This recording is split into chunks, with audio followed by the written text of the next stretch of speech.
Good morning. Good morning. Before I begin, I wanted to wish the women's softball team good luck as they take on the Capitol Press team. I know that could be a source of friction in this room, but we're all raising money for charity, and I'm grateful that Kim Schreier, one of the stars of our team, is joining us here today, as well as the DCCC chair, Susan Del Bene, for hosting our caucus meeting this morning across the street. This morning, we discussed the 2-year anniversary of the Dobbs decision, which has left 1 in 3 women in this country living under an abortion ban. As we mark this solemn occasion, the choice confronting the American people could not be more clear. House Democrats are fighting to restore reproductive freedom for every American. House Republicans are marching towards a national abortion ban. House Democrats are fighting for every American's right to access IVF if they choose to do so, and extreme MAGA Republicans are filing amendments to block funding for IVF because they were never going to stop until they overturn Roe. Joe Biden will be standing on the debate stage tomorrow defending the right of women to seek an abortion, and Donald Trump must own his devastating Supreme Court justices who have caused this pain to so many across our country. This is the choice that our country faces. House Democrats and Joe Biden are Team Roe. Donald Trump and House Republicans are Team Dobbs. With that, I'll yield to Caucus Vice Chair Ted Lieu. As Chairman Aguilar mentioned, this was the 2-year anniversary of the overruling of Roe versus Wade. Donald Trump and Republicans campaigned on overturning Roe versus Wade. Donald Trump nominated extremely conservative Supreme Court justices. Senate Republicans confirmed those justices. Those justices then overturned Roe versus Wade. Donald Trump and Republicans celebrated and bragged about the overturning of Roe versus Wade. Joe Biden will sign the law to codify Roe versus Wade. The two parties are not the same. This week, the U.S. Surgeon General also announced for the first time in U.S. history the truth that gun violence is a public health crisis. The Biden administration and House Democrats are working to reduce gun violence and to make sure that we don't have guns get in the hands of people who should not have them. And again, the two parties are not the same. It is now my honor to introduce our great DCCC chairwoman, Susan Del Bene. Under her leadership, at the beginning of this term, Democrats had to flip 5 seats to flip the House. Now it's 4, because in February, Tom Suozzi, our amazing candidate, won a special election. And now Susan's going to tell you about the New York results last night as well.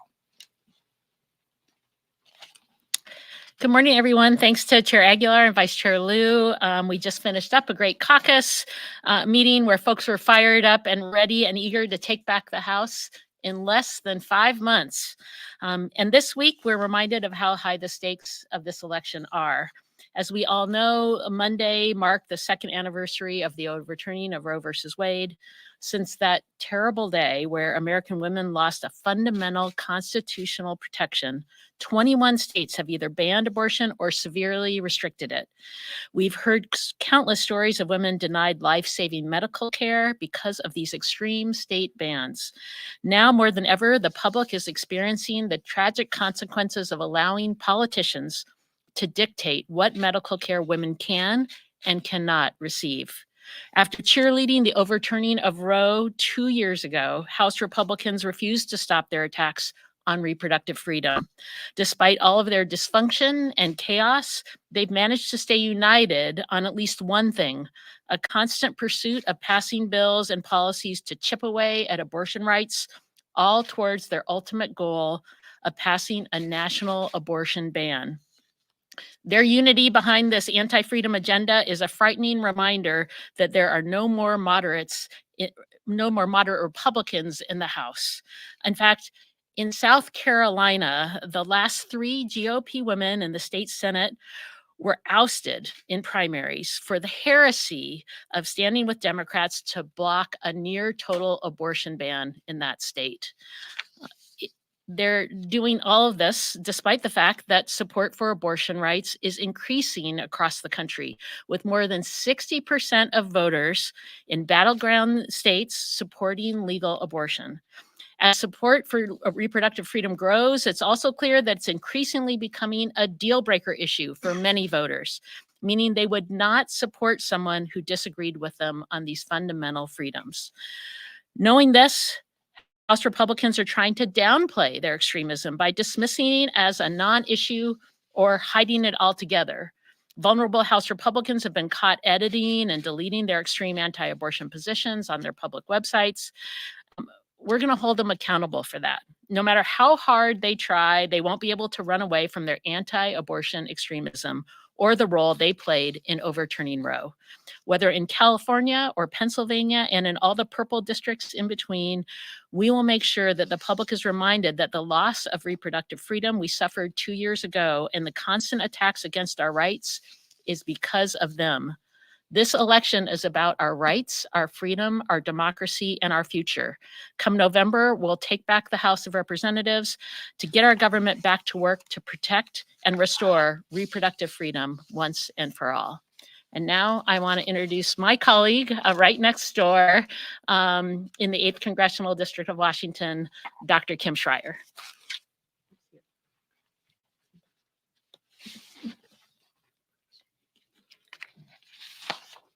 Thank you, Chairwoman Del Bene.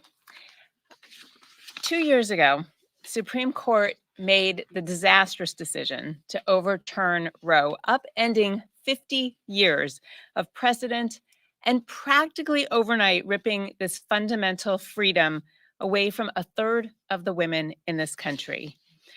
As one of just 2 pro-choice women doctors in Congress, I was outraged then, and I continue to be just as outraged now.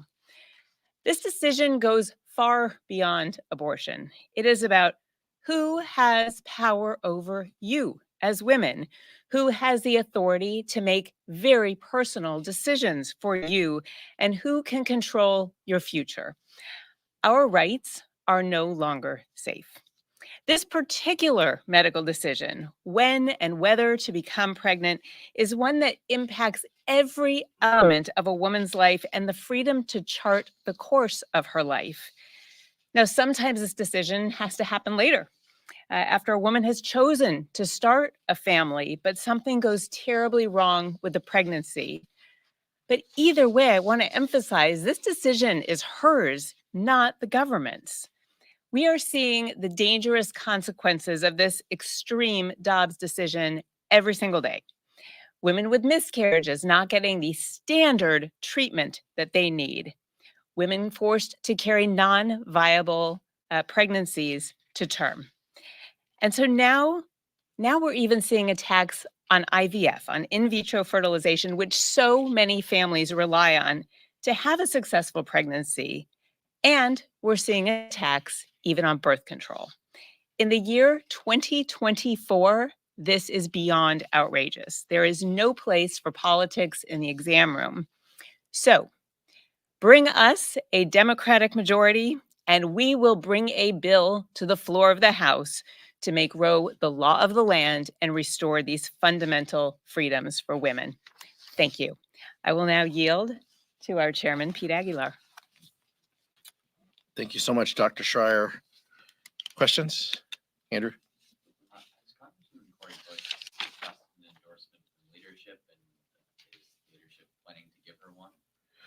I don't think it would surprise anyone if leadership endorses a Democratic caucus member.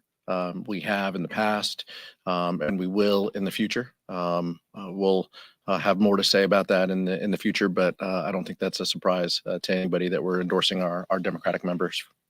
Max? Yesterday, we saw Caucus member Jamal Bowman lose his primary. Looking back on the way that primary campaign was run, do you think Democratic leadership could have played a more active role in helping one of your own members? I endorsed Jamal Bowman. Democratic leadership endorsed Jamal Bowman.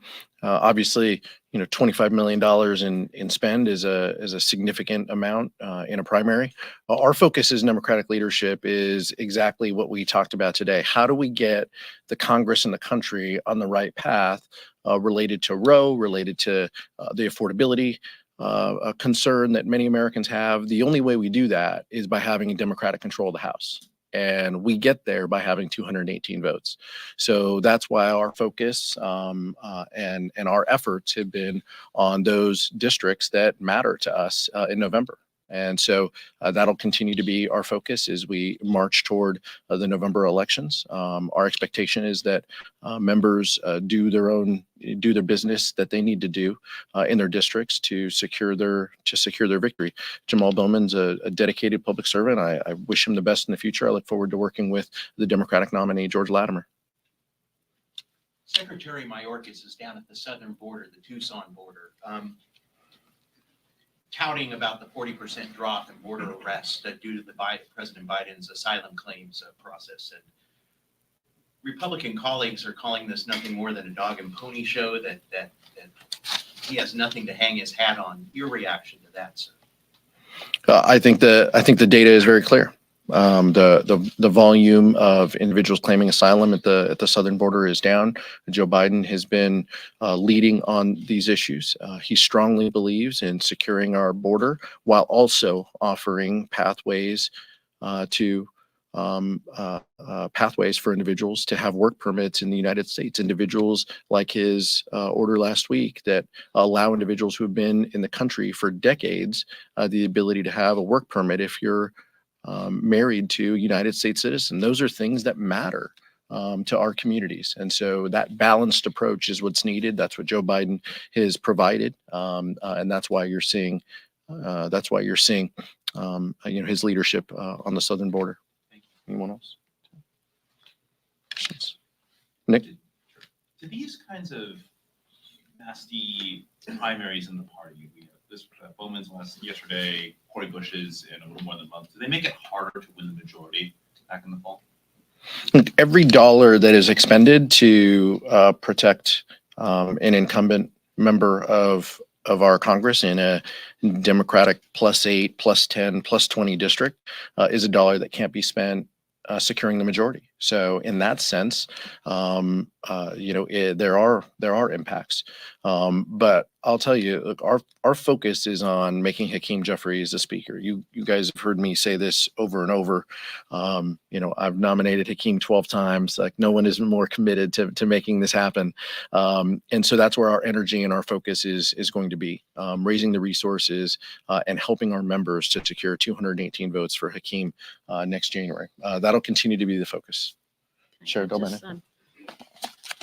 We are absolutely united against the chaos, dysfunction, and extremism that we've seen from House Republicans. And we are united to make sure that we take back the majority in districts all across the country.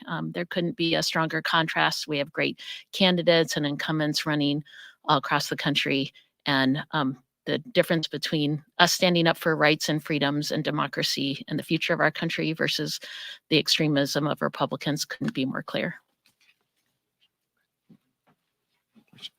So House Republicans have started this push on inherent contempt, on possibly forcing a vote on the House floor on inherent contempt for the Attorney General. Obviously, they already held the Attorney General in contempt of Congress, but DOJ says they're not going to prosecute him. So now they're considering inherent contempt, something that hasn't been done in over 100 years. Do Democrats have a strategy of how they would respond to such a vote that was forced by Congresswoman Luna? Would you move to table? And has that been discussed within the caucus? I generally, we'll leave those kind of strategies and floor tactics to, Whip Clark and Leader Jeffries. But I can tell you when it has been strong bipartisan votes, when extremist members on the House Republican side offer, silly privilege resolutions, they are generally joined by Democrats and Republicans to table these things. Our hope and anticipation is that would happen, but we haven't had a lot of conversations about it. This is just yet another attempt by House Republicans to have the back of the former president. Every day they wake up asking themselves, how do we show him that we love him? That's just what they do. And this is just one way that they can continue to show him their affection by carrying his water. It's silly the American public sees through that. We're not going to devote a lot of time and energy to their theatrics. Yeah. So I encourage you to look at the substance of what this is all about.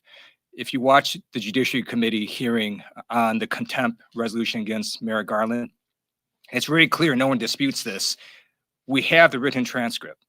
This written transcript was authenticated by Robert Hur, a Republican who was nominated by Donald Trump. No one disputes that this written transcript is authentic. So why do they want the audio version of it?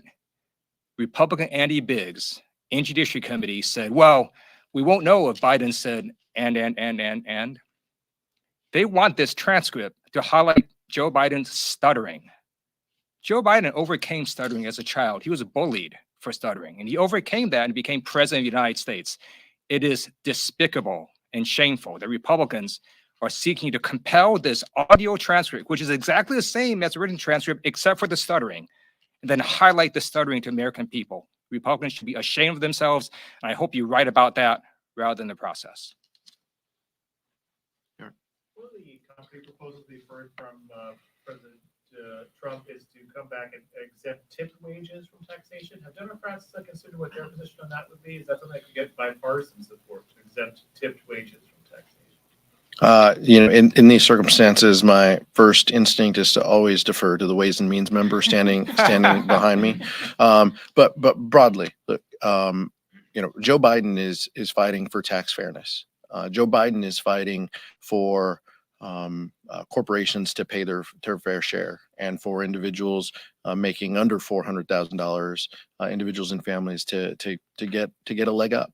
And so that's the prism in which the administration and House Democrats view tax policy.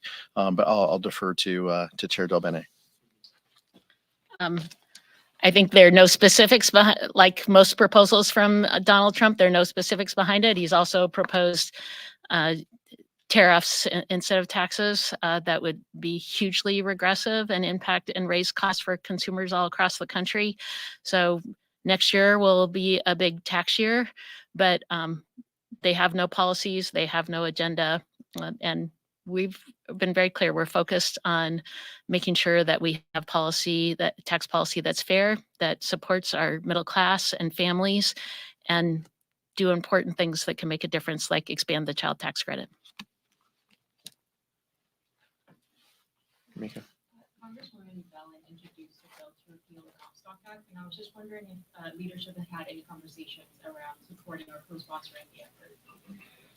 I'm not aware of any of those efforts. That doesn't mean that they haven't been discussed. Members are introducing bills and asking for co-sponsorships all the time. Obviously, this is an issue that is very top of mind related to the 2-year Dobbs anniversary that we've mentioned. House Democrats will continue to support efforts for women to have reproductive freedom.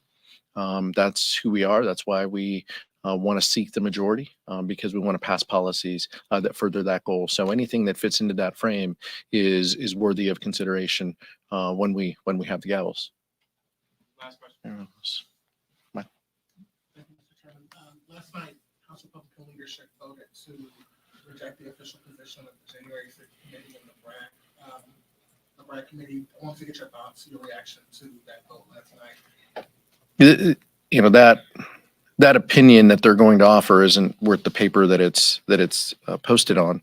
But it reminds me very much of the last time Mike Johnson had his hand in a legal strategy related to the House of Representatives. It was December 20th, before January 6th.